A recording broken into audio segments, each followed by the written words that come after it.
জীবে প্রেম করে যেই জন সেই জন সেবিছে ঈশ্বর, এই কথা মাথায় রেখে মানব সেবায় নিজেকে নিয়োজিত করলেন ইন্দপুর ব্লকের বগা গ্রামের সমাজসেবী যুবক চন্দন কর। তিনি ইন্দপুর ব্লকের সমস্ত অসহায় মানুষের হাতেই শীতবস্ত্র তুলে দিচ্ছেন এবং রঘুনাথপুর অঞ্চলের যে সকল ব্যক্তিরা শারীরিকভাবে অক্ষম তাদের হাতে ক্রাচ ও বিভিন্ন যন্ত্রাংশ তুলে দিচ্ছেন।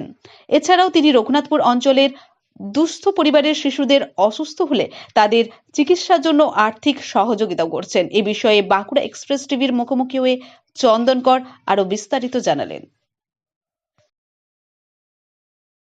আমি দীর্ঘদিন ধরে এইসব কাজের সাথে যুক্ত থাকি।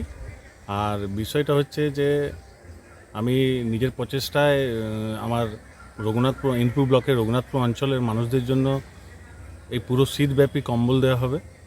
আরেকটা বিষয় হচ্ছে আমাদের ইন্দপুর ব্লকের সমস্ত 7টি অঞ্চলের যারা শারীরিকভাবে অক্ষম তাদের জন্য, যারা চলাফেরা করতে পারছেন তাদের জন্য ক্র্যাচ দেওয়ার একটা উদ্যোগ নিয়েছি।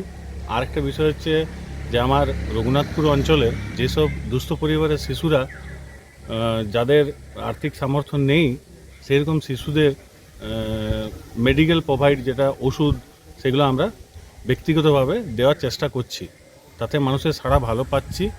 আরেকটা বিষয় হলো দীর্ঘদিন ধরে আমার এইসব কাজের সাথেই আমি যুক্ত, সেই জন্য এই উদ্যোগ নেওয়া আর কি। আপনার নাম? আমার নাম চন্দন কর।